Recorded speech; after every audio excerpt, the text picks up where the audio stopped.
I have one individual that I have many individuals, but this one particular one, her mantra is to stay curious. And having that stay curious brings in a lot of different aspects about being interested in things that you never thought you'd be interested in. Some things in life are very difficult as we cross those bridges. And one of those things, as you well know about me, is my resistance to travel in large airports. And so taking it easy is not needing to be a certain way to aspire to your age group. And yet, I suppose it should be acknowledged that you have arrived to every location that you went to. Well, that's a valid point. Again, yes, through trial and error and through that life experience of chilling out and not making it so serious.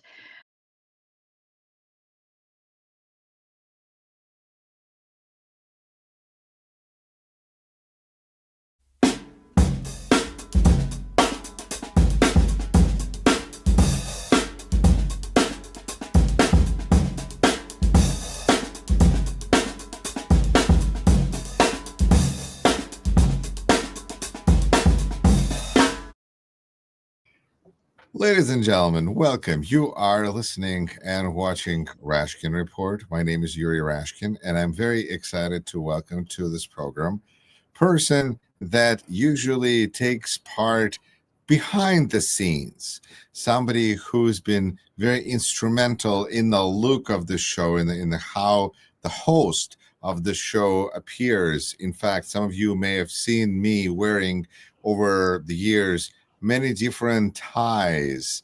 Then I have Esther Turner to thank for these. And Esther, welcome. Thank you, Yuri. And I appreciate that introduction as your behind the scene stylist, because we graduated from the tie thing to the bow tie thing. And so it was really great to get all the different reviews as we graduated, what people liked seeing you in. So Absolutely, because it is important to distinguish that when I am reading when I'm reading news, then I am really in a bow tie. That means that I'm reading, and when I'm not wearing a bow tie, that means I am not reading, because otherwise. Thank you. You helped make it work. And Esther, I think it's important to acknowledge you today because it is your birthday. And it is not just any birthday, it's your 80th birthday. Esther, thank you for being a friend of the show. Thank you for being a friend to me. And happy birthday. Well, Yuri, thank you so much. It's kind of interesting to be open to get the acknowledgement on this 80th birthday that I can actually talk about it and put a smile on my face, because I've been practicing being 80 for about 6 months. I kept telling people I was 80 because I figured that was the only way I could graduate into it. Because I mean, it's one thing when you're in your 20s and your 30s, and then you say, "Oh my word, I'm going to be 50." But then when you make that giant leap of mankind into the 80s, like, what is that about? Where do we start? Where do we begin? So I thought it would be unique. Do you remember thinking back, in the past, thinking about being 80? Did you think about this? Were you preparing? There's 6 months prior to that, you did not think about this, the development of being. It seems like maybe 80 is the new 60 or whatever, but it still seems like quite an accomplishment. Yes to all the above. And I think the matter of fact that interestingly, when a person knows that they're going to be a certain age, it actually puts the mind to, well, what does that mean? Because on the inside, you feel younger. And most of the people that I've talked to who have turned 80 feel a lot younger than what the birth certificate says. And so keeping that in mind, I just really didn't think about it years and years ago. But I will tell you this, I did have a request. And that request was that I wanted to live at least to be a certain age in the 80s. And it kind of reflects back to one of many movies that I go to that where you repeat your life over and over and over again, Groundhog Day. And so, with referencing Groundhog Day, I kept thinking, well, no, no, no, no, I want to live longer than 80. So I found myself probably in the last 10 years giving myself 2 more years to live. So Well, here I am, Groundhog Day on 80, and I'm prolonging it, prolonging it. So that's a lengthy answer to your questions. I was thinking you could get a T-shirt saying I survived my 70s twice. Or survived 70s. So how does that feel? Did you think in the 70s that you would be? But that's that's it's hard to look at things that way sometimes. So let's look the other way. Are there any things you would have suggested to your younger self? Is there anything that you would, if you would run into your younger self, knowing all the things that you know about Esther Turner, because you know how Esther Turner is? How would is there something you would tell Esther that perhaps some other people would benefit from? That's a really good question. The younger self. And it's quite obvious that when you get to be this point in your life, you reflect back to the younger self. There's things that will come up, memories of photographs, memories of songs, memories of events. And at that point, as you're aging, the process, the younger self is something that you're in my life experience that I'm reflecting back to. What would I tell myself? And in telling myself, I would probably just say the most important thing is to lighten up, have fun.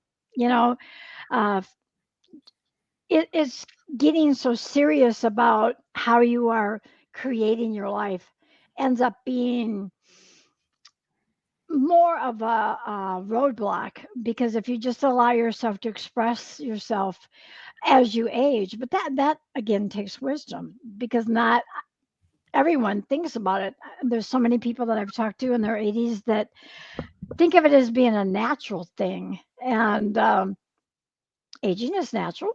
And yes, the alternative is dying. So it's in that process of learning about aging. What can a person do? And so I have an answer to your question about things I've collected over the years, a lot of individuals that I've watched age, and some of the things that they have brought to the table that I found interesting. And I have one individual that I have many individuals, but this one particular one, her mantra is to stay curious. And having that stay curious brings in a lot of different aspects about being interested in things that you never thought you'd be interested in. Does that make sense, Yuri? It does, and I wanted to focus in actually on the first point that you made, Esther, about is it taking it easy? Mhm. Not. Can you expand on that? I think that's a very interesting way to look at things. Which, in this day of taking things so seriously, Mhm. it's sounds kind of different. Could you expand? Um, I just know in the first part of my life, Yuri, it's having that conscious concept about what I need to do, in essence, to belong to whatever my thought patterns were at that time, being successful, maybe having certain things in abundance that I thought were really, really important. And that was to be able to financially do things that could provide for me to travel or provide for me to do things beyond. But interestingly enough, when you focus on all that aspiration, all that point of aspiring to something more and more and more so you could get to a certain point, as you get older, you give up those desires about what does it mean to live. And so taking it easy, learning how to live, learning how to, I think, really be in the moment and view life as it's happening here and now. And for me, I'm still working on that. And so taking it easy is not needing to be a certain way to aspire to your age group. Does that make sense? Am I You're not as sinking in serious. there? You're not Am I as serious. sinking in?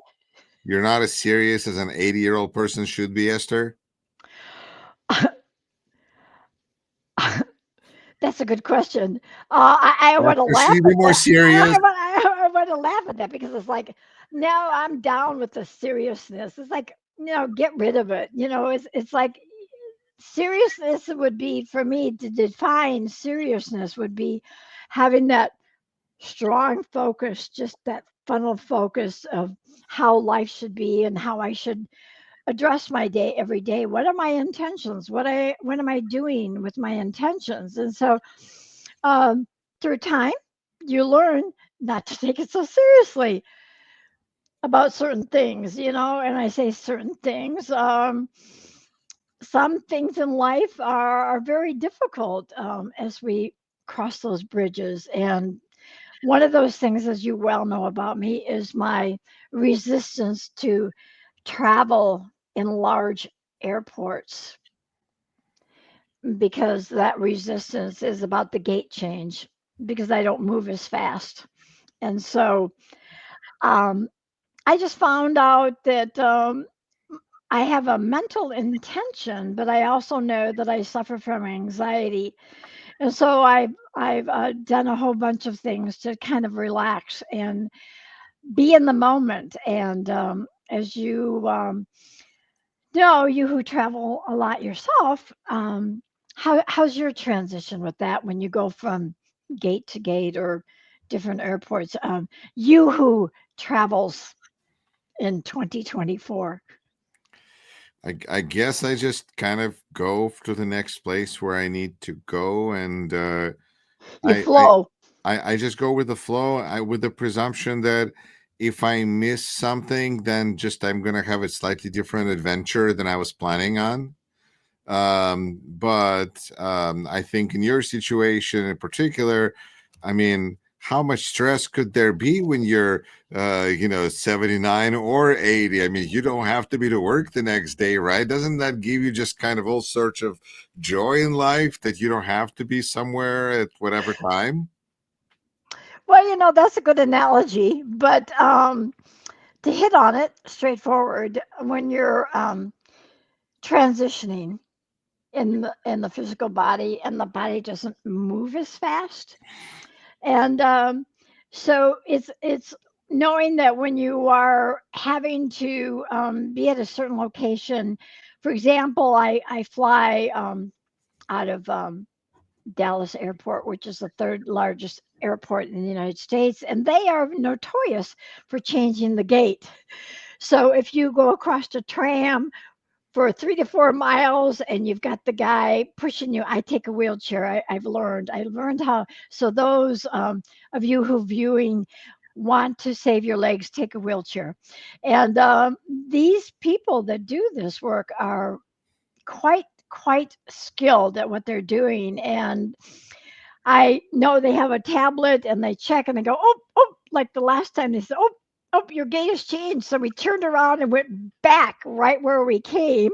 And I said, thank you for finding that, because in the past, I've been dropped off at my gate, and the procedure is you release the wheelchair, and then you try to find somebody who can help you to get another wheelchair. In the meantime, they're changing your gate again, because sometime back my gate changed 4 times in my flight. So that just incurs anxiety for me, because I'm trying to keep on track where it is I'm going and how can I get there quickly when I generally walk with a cane to keep myself from falling on my face. So that has been humbling also. So, And yet, I suppose it should be acknowledged that you have arrived to every location that you went to.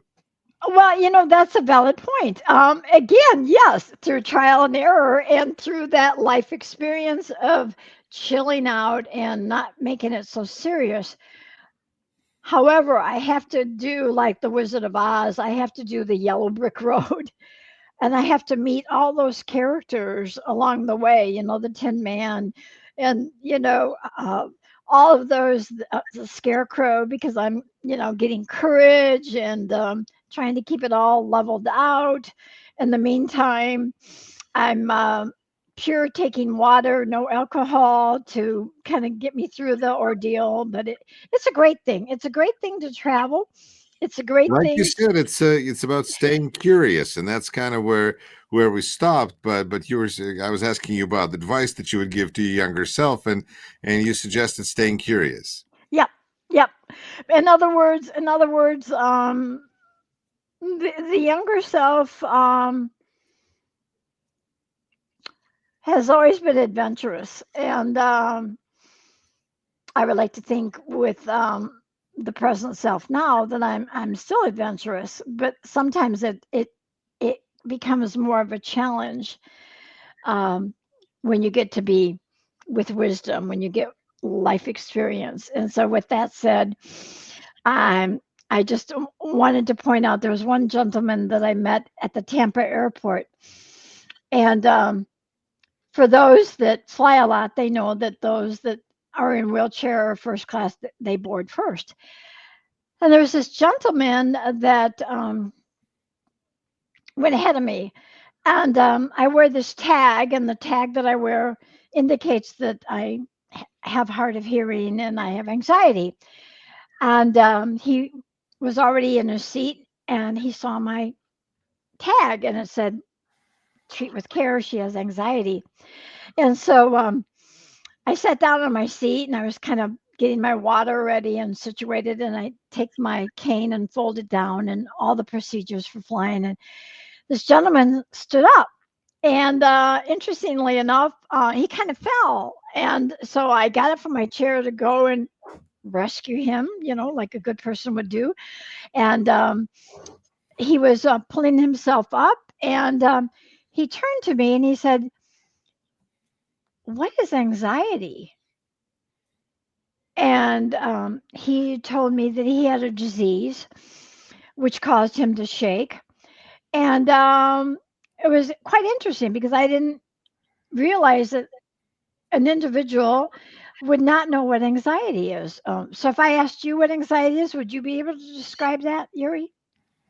Well, I would credit this word to Kierkegaard and say that there's a Danish philosopher who was trying to describe that feeling of uncertainty that may strike one on Sunday afternoon, and do my best. I think that it's a wonderful word in English language that conveys a wide variety of generally unpleasant feelings. Unpleasant is a good way to define it, being uncomfortable. And, just to continue with my story and dialing back here a little bit, I told him, I said, it was kind of like you with your disease because he was shaking. And I said, I shake inside. I'm not visibly, when you see me, you don't know that I'm having anxiety. And a lot of people who have anxiety, they're not visually present that you could identify that.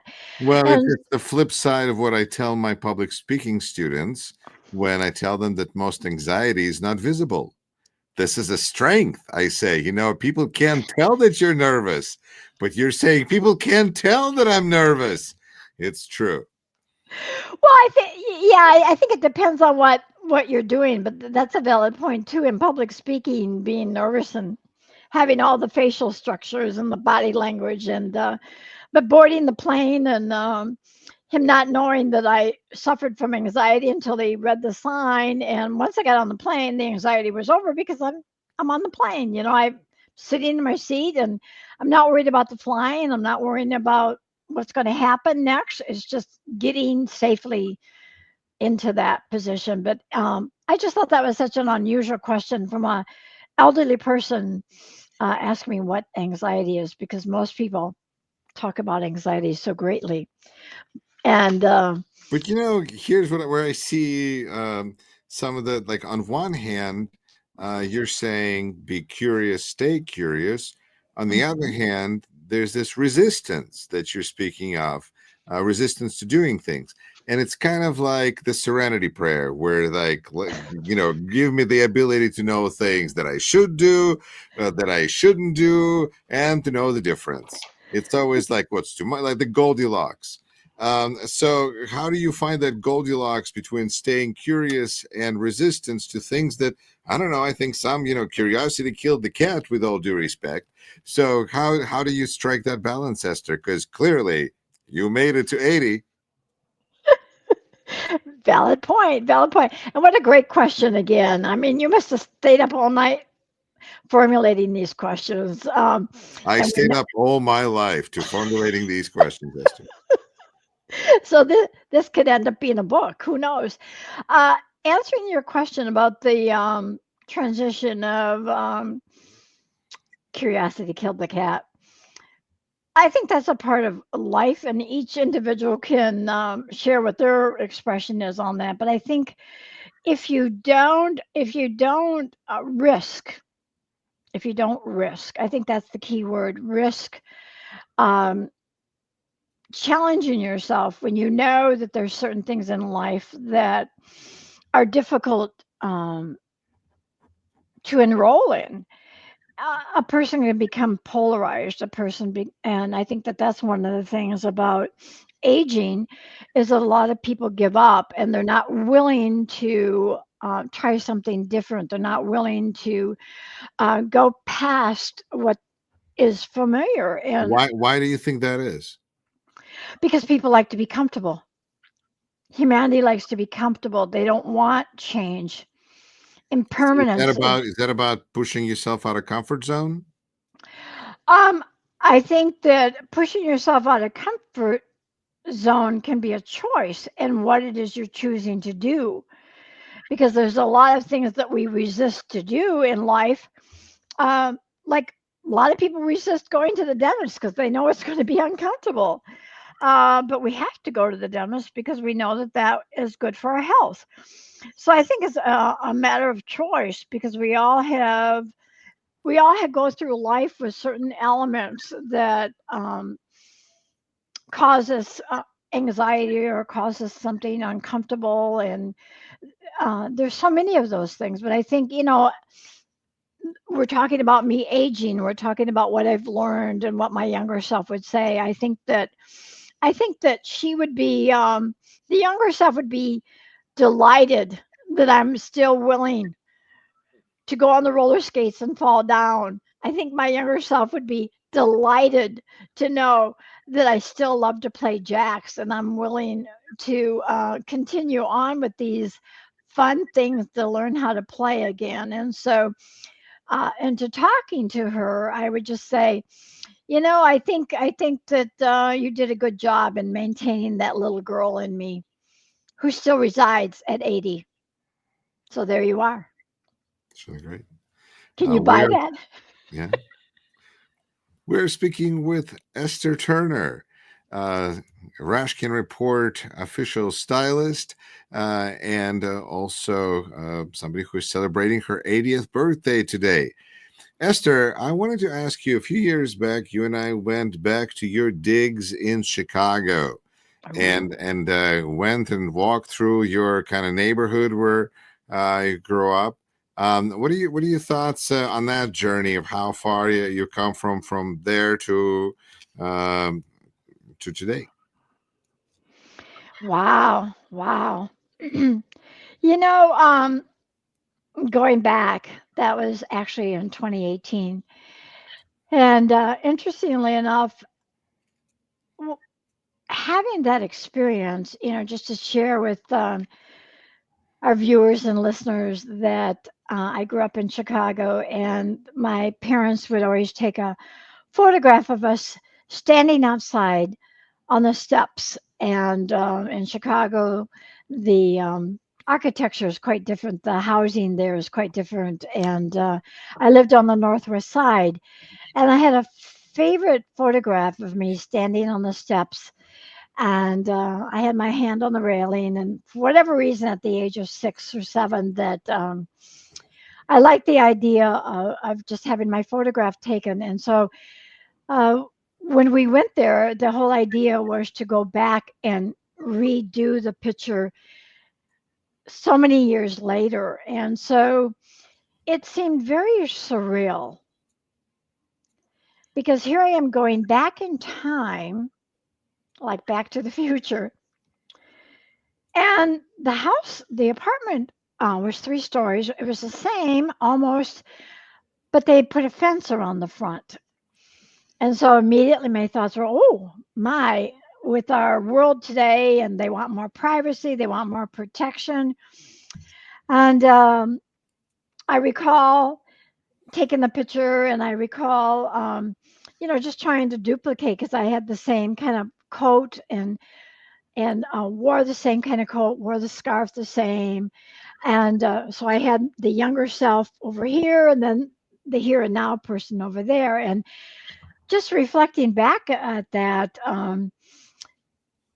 it was just really hard to see myself that much more in life. And just in that moment, just reflecting back what those stair steps meant to me and how I played on them, and things that brought back memories. And then walking through the alley, which is indicative of the Chicago area, that they call them alleys, and that's a division where you can drive through to get in back of some of these apartments. And I recall we walked around the past, and they had taken the yard and dug it up and put a parking lot, which was different. And so I think it's just seeing how things change, evolution, how you don't think about that, because I never thought, I dream about that apartment. I dream about my childhood. I have dreams, but I don't think about it so much, that how much it was going to change. So I think it's just in that moment being able to uh, embrace the change, but realizing the old way was something that was very dear to my heart, having that backyard where I buried my goldfish underneath the flowers, that kind of a thing. So, does that answer your question? It does. Yeah. Did you want to knock on the door and say there's a goldfish under there? No, actually, that's a good question too, because I would love to have been able to knock on the door and say, "Hey, I used to live here, and I'd like to see the apartment and walk through it to see if my mind remembers accurately what it was like to live in those apartments in Chicago." They run, the light is in the beginning of the apartment, and if you're lucky, you might have light on the side of you with windows, but usually there's other apartment buildings, so you get very dim light, and they're lengthwise, and it was just the whole idea of that concept, because obviously in our architecture now, if you live in a house, you have lighting from all different directions and the sun from all different directions. But if you live in a housing complex like in Chicago, New York, it's quite different. And so I really wanted to walk through it and just see, how many changes there were. And but I did not, because I had no idea who these people were that were living there. So That's what I was kind of also wondering. How did it feel to look at that neighborhood now and think about kids that are growing up there? Is that a safe neighborhood? Not safe? Would you not let your kids go play there? Did the society change? Did the world change? Did anything change? you know, um, in viewing it in the moment, it was in a safe neighborhood, and there were parks close by, and just in viewing it, I just felt that even though they had a fence around the apartment complex, it was still a safe area. And what I found is the glimmers.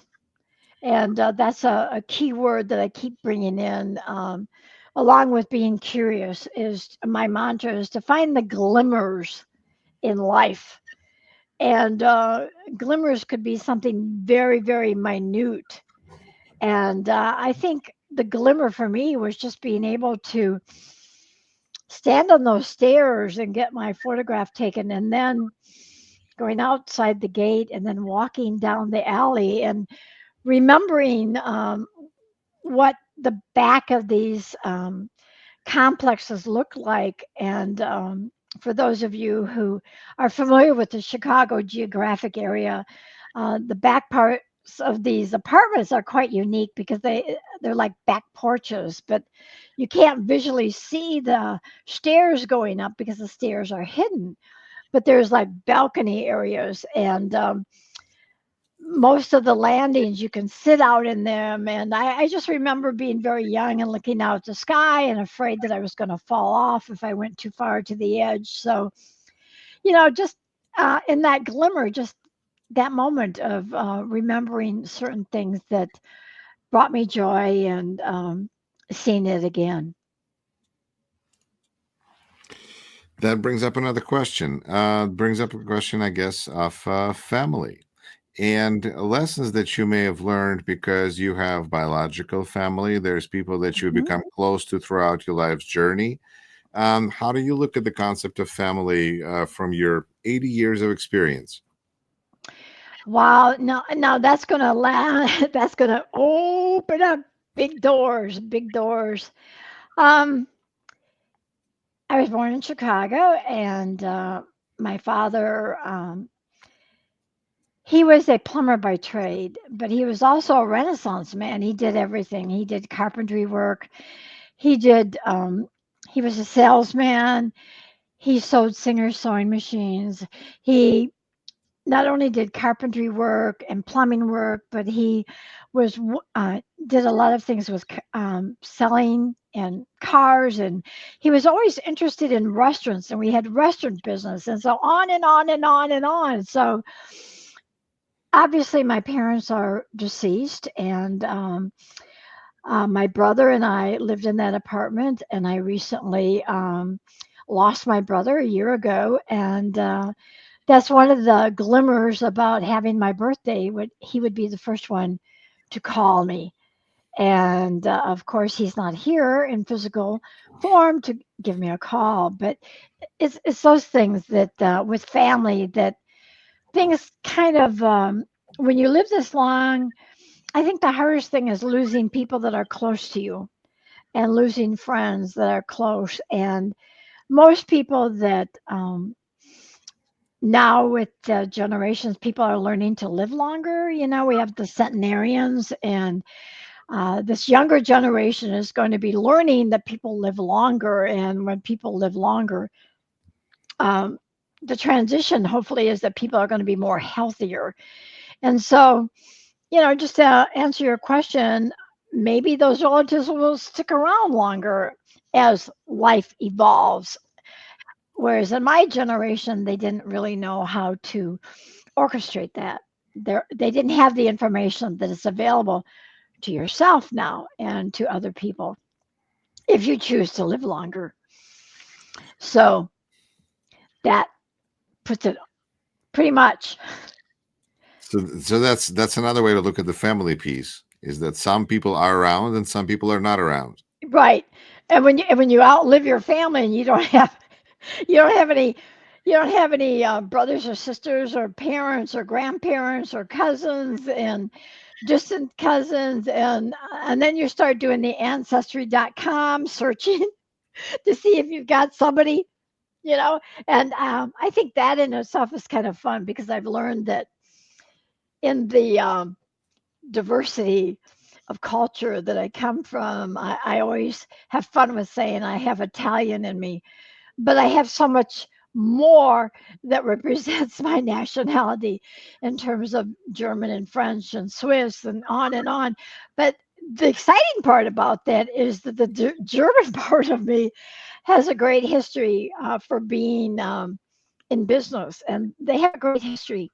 So I'm speaking from that point of view, not my Italian hand motion pizza Right. Even though talking. you feel Italian, you know, your DNA points to other things, and now you know that your family traits are coming through.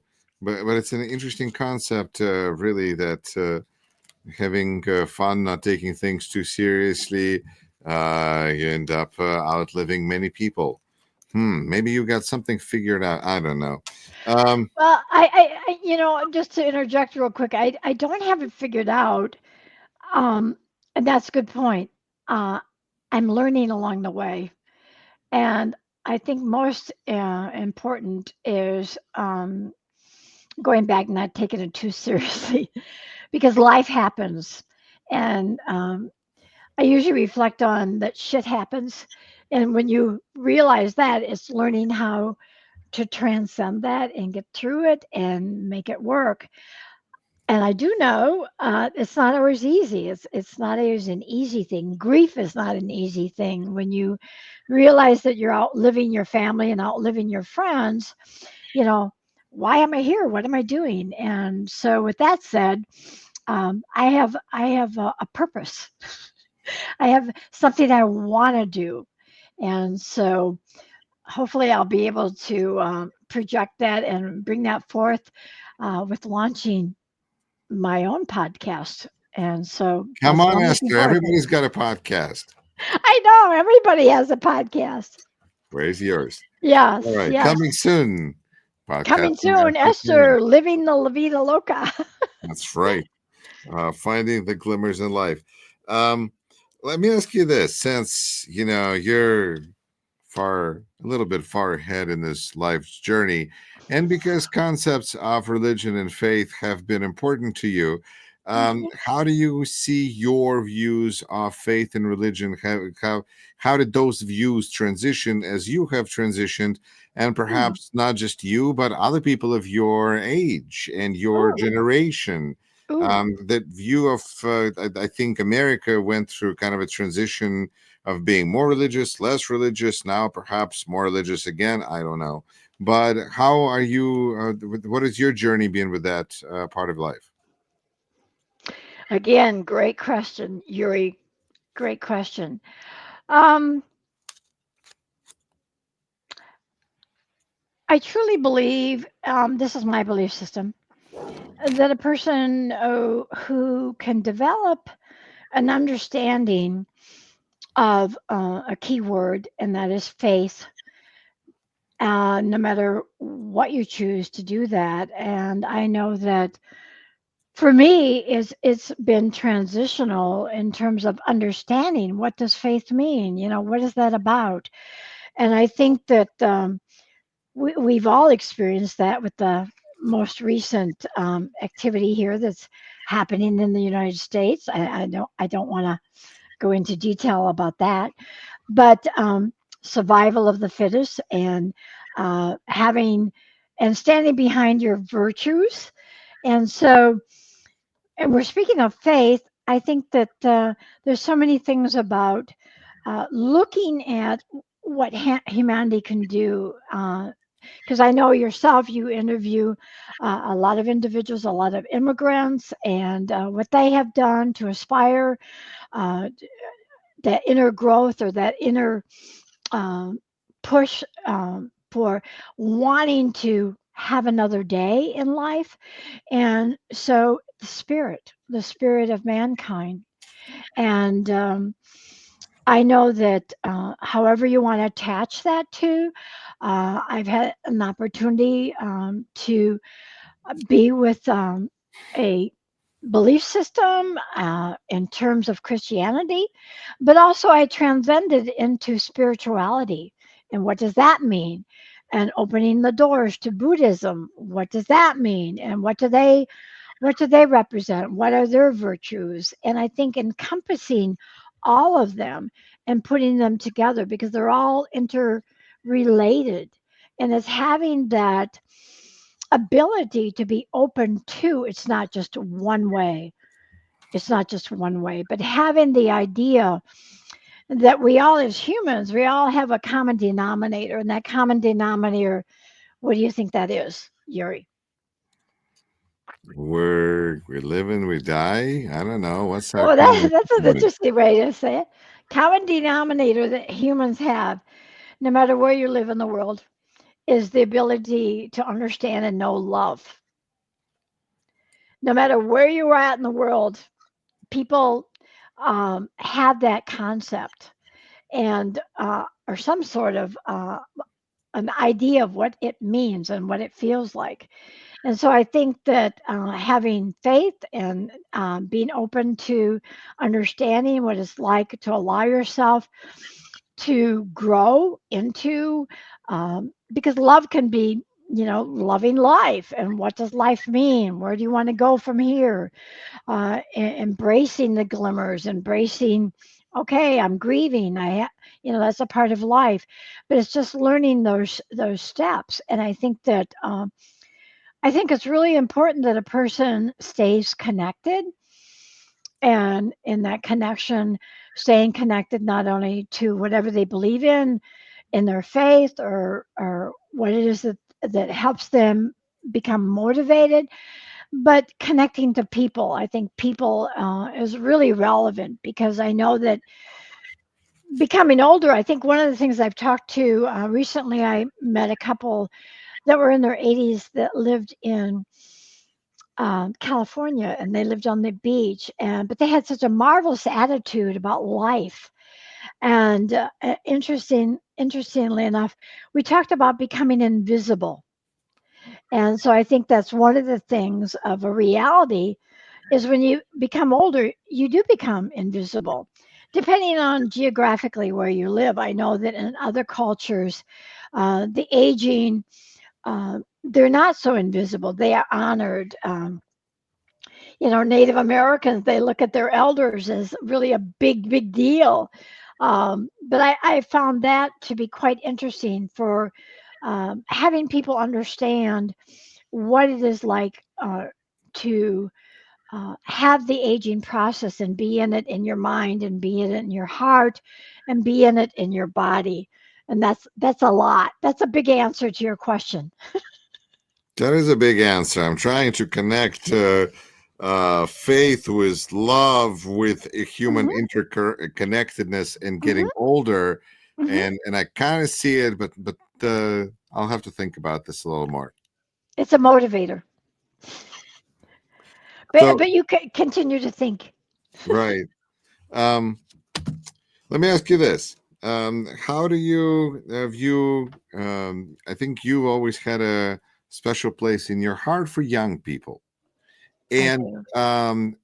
how does that change throughout the years as you're getting older, but young Hmm. people remain young, and you remain through them, I would imagine, younger.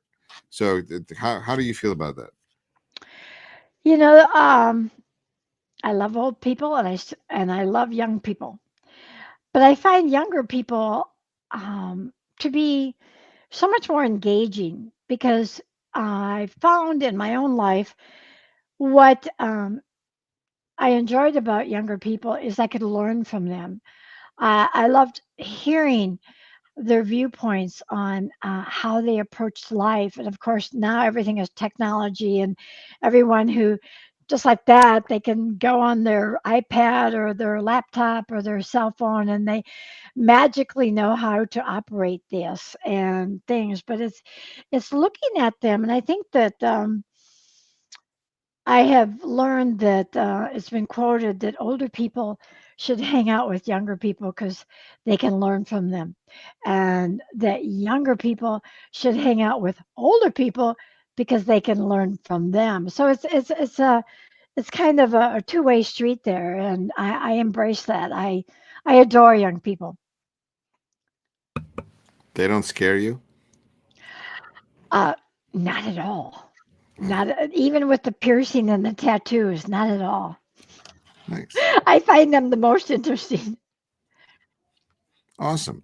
And then the other thing that I think, knowing you a little bit, has been important to you is things like plants and vegetation and gardening, and you're a big fan of Rotary Botanical Gardens in Janesville, Wisconsin. Talk about the role that plays in your life. Okay. It's interesting that you should bring that up because am I allowed to show up a book real quick here? Yes. Is that, in other words, I won't get thrown off the universe of podcasting. But here's one of my favorite ones that I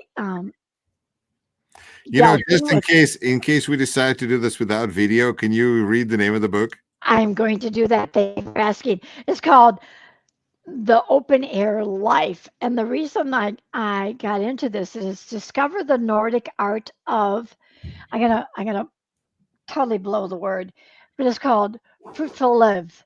And that is to express being outdoors Fruitful live. and embrace nature every day. I'll spell it FRILUFTSLIV.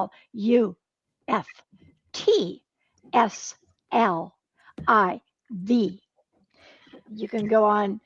I feel like I should be able to get this at IKEA. Yeah. Oh, no, you get it by going and doing forest bathing. And just real quick here, I moved to Texas a year and a half ago, and the summers here are extremely, extremely hot. And I have lived in Arizona and Phoenix, but I found the challenge being older quite interesting because you never leave the house without a hat to cover your face, and you never leave your house without taking water. And you also cover your windshield. So it's a different way of living than those of you who live back in Wisconsin that have to watch the ice and the snow and the driving and all that good stuff. But I heard about this young lady through a podcast, and she said, get out in nature, get out in nature. And Esther was like, yes, I've been waiting for this. I've been waiting for this. So it's I mean, this is profound. It's like, I got to get out there. I got to get out there and find a way to survive when it's 110. I got to get out there and find out a new way to survive in this weather. Because are you sure that's what she meant when she said get out because it's 110 degrees? But keep it in perspective. She's talking about the Nordic countries. She's talking about being outside in the colder weather and how people in the Nordic country, they do, and I'm sure you've heard of this when they do their conference talks, they do them by walking and talking. That's a new trendy that you're out walking as you have your team meeting, that you're out walking in a park instead of sitting in front of your computer. And so what I did is I took that a little bit further. I ended up calling somebody every day, and I would talk to them, and I would walk, but I would walk before it got to be 90. But I learned very quickly that I had to up my game, because as it got hotter between May, June, and July, it was already 90 at 7 a.m. and maybe 105 at 7 a.m. So I had to up my game and get up earlier and walk earlier and find out who was up and ready to talk to me. And so she was my inspiration to change walking in Wisconsin, which I love and miss. I think that's really great because first of all, I'm thinking that such book clearly needs to carry a warning label that the directions may vary depending on climate. And the other thing is Aristotle had his students, they were walking around and talking about philosophy, and I think they were called peripatetics or something similar to that. So there's a name for that. This is a great thing. So totally walk and talk, and that sounds like a fine way to live, unless you're in Texas where it's 900 degrees at 7 a.m. Well, and I think the transition is keyword being flexible, making it work. I'm not in Wisconsin, and I'm not enjoying the spring weather there. So how am I going to survive? Am I going to turn around in Wisconsin? We hibernate inside practically starting in November, December, January, February, you know, depending on how cold and how the wind is, and my memory bank of loving the first snow and not trying to fall on my tuchus, you know, when you go out and not being aware, but transferring that into a totally different state of beingness, and that was melting and And nothing. The things even grow in not 100-degree weather. that's another good question. You learn how to plant, and so going back to your original question, I looked into. She talks about forest bathing, and so I'm looking into forest bathing. I have a conservatory here where I go to meditate. It's nothing like green gardens, but I introduced in one of the classes about tree hugging, so I'm big on tree hugging. And the attributes of tree hugging, you can Google that also, or I can send you the links, and even better than that, do a show note or We'll include it in the description to the this show video. notes. Yeah. Right. But I think forest bathing, tree hugging, being out in nature, whether it's Wisconsin or whether it's in a warmer climate, I think it's really relevant and important. And I think that learning to embrace it. I mean, like I said earlier, I walk with a cane, and I end up putting a light on the cane, so when I walk at night when it's cooler, I won't trip and fall. But just learning to be out in the environment, I think that, and seeing the different vegetation. But indeed, growing something here is different. We tried an upright garden, my daughter and I did, and we found out that we failed when it came to the tomatoes. They got too burned, and we didn't pick the proper shading or the proper watering. And I bought a few plants that I grew back home that were my favorite, that I learned that the sun was just not good for them, and they burned. And so I learned very quickly how to adjust and rescue these beautiful plant beings. So indeed, living geographically and trying to grow things is quite That's different. another way to do fried green tomatoes, I guess. Which is Um, my favorite, which is my favorite movie. One of many favorites. well, Esther Turner, as we are getting ready to wrap up this conversation, what are your takeaways from your last 80 years? In the last couple of minutes of our conversation, just kidding. Um, what are your takeaways? What are your lessons that you have learned? What are you? What should be some of the chapters in the book? Okay, I think every day I come up with a new chapter, and my takeaway That's a good one. is every every day. My takeaway is trying to get over myself. Um, but when I get to be in a situation that, of course, somebody's calling me on my birthday here, and I'm trying to. How strange is that, Esther? Why would Well, people call you on isn't your that birthday? great? But so anyhow, my takeaway is just like this that just happened. Be okay with it. It's like it is what it is, and I know that I struggle with anxiety, and I know that sometimes I get really hyper, but I'm just trying to learn how to chill more. So my takeaway is every day find a glimmer. Every day find a little enjoy, and try to be in the present moment instead of figuring out what I did wrong yesterday and what I'm going to do wrong next and things like that. So takeaway is be in the moment, find the glimmers, and chill. Well, Esther Turner, it's been a joy to be in the moment with you. Thank you so much for joining us.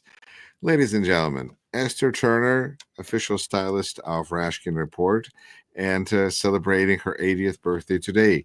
Happy birthday, Esther, from all the listeners and watchers of viewers of Rashkin Report.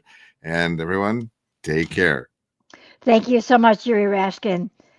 Thank you for everything, all you listeners and viewers. Thank you.